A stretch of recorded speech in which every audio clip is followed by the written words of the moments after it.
the bumper.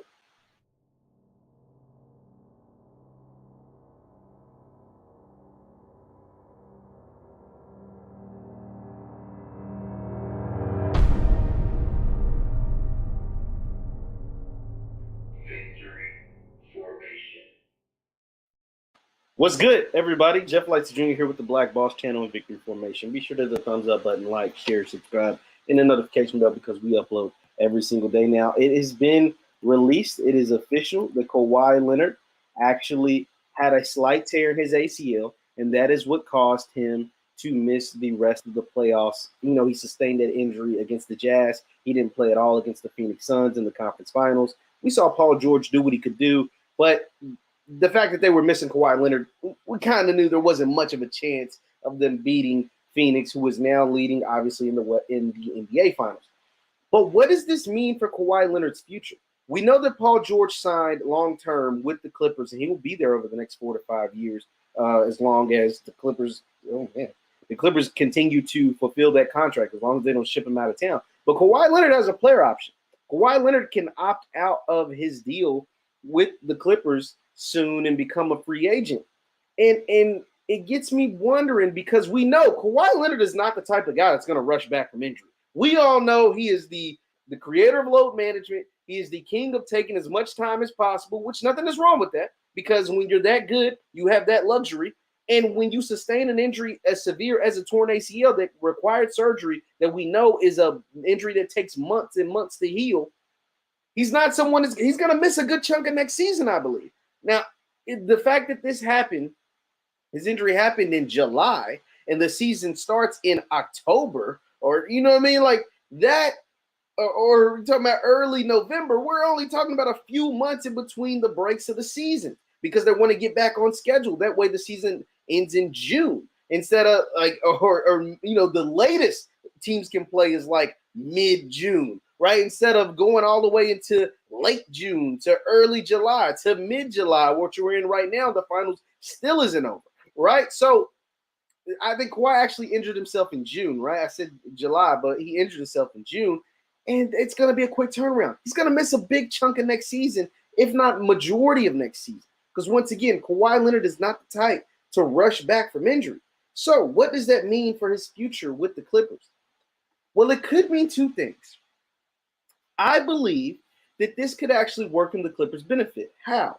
Because Kawhi Leonard, once again, I think is someone, one, who doesn't rush back from injury, and two, you expect him to come back because ACL tears are so common in sports now. A lot of these guys come back and are the same player, if not better. It's the Achilles that kind of gives us a little shakes and, you know, different other kind of injuries. But Kawhi Leonard is young enough, being age, Kawhi's only 30. He's only age 30. Right, we see what Chris Paul's doing at age 36. So he's only 30. He's got a good at least 5 years, right? Like most people would imagine, he has a solid 5 years left of being really good, right? Or you know, 3-4 years of being really good. You know, but 5, 6, 7, 8 years left in his career for sure.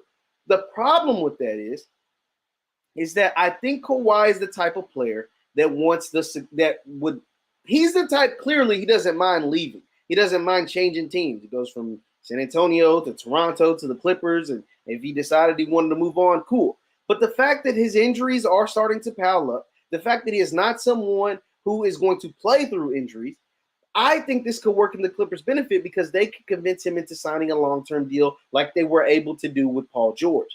And the fact that the Clippers are no longer the little brothers of the Lakers.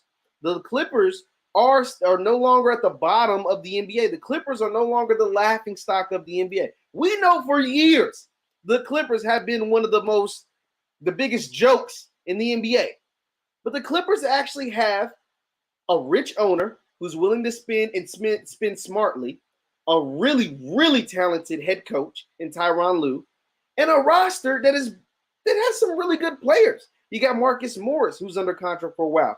Reggie Jackson isn't under contract, but you could probably convince him to re-sign if he doesn't go out and get big money from some team because of the performance he was able to put on in the playoffs. Rajon Rondo can still play. Luke Kennard can still play. Obviously, you got Paul George, who is a hooper. So you have a really good roster. You're getting a new court. You're getting a new arena in just a few years because you bought the Coliseum. You're going to build that up to be Clipperland, right? So the Clippers are a team on the rise or organization on the rise that are no longer at the bottom. That, I believe, while also being in LA, because we know Kawhi Leonard always wanted to play in LA, wanted to be in LA, same with Paul George is what got them to the Clippers in the first place, becoming a first-class organization with a rich owner and a roster and a coach that actually, fits the part, could get you to get Kawhi to re-sign long-term. Now, and also having the benefit that you guys didn't get a fair shot at this year's playoffs with Kawhi's injury. Now, if Kawhi would have played and been healthy this year and the Clippers lose to Phoenix in the conference finals, then there's a chance you lose Kawhi Leonard to free agency. It's a chance he opts out, he elects to go to free agency and chooses the next best destination, whether it's going across the street to the Lakers, whether it's going east to team up with the Miami Heat, Jimmy Butler and the Heat, whether it's going down to Dallas and thinking you can make some shake with Luka. His options are now more wide open. But the fact that you can get a fair shake, and Paul George, whether you like him or not, played well during these playoffs. He played really well during these playoffs. Obviously, he had a couple stinkers in there, but he played well. That might be enough to get Kawhi to sign long-term with the Clippers. And even if he doesn't sign long-term, right? Even if he decides to do another 1-1 or another 2+1 or whatever, getting Kawhi to buy in for a few more years and having that window with Kawhi, a healthy Kawhi at that, and Paul George might be enough to finally get the Clippers over the top, because I still think this team is talented enough to win a championship led by Kawhi Leonard and Paul George. One thing that's beautiful about Paul George, he doesn't miss many games. He doesn't really get hurt. That's the problem with the Lakers are going to have for the next few years. Anthony Davis, as great of a star that he is, always gets hurt. LeBron James is now old and starting to get hurt more often. You don't have that issue with Paul George, who is your second fiddle. Now, Kawhi Leonard, the injuries might start to rack up, and obviously load management is a thing, but at least your second star is always going to be there when your first star is available.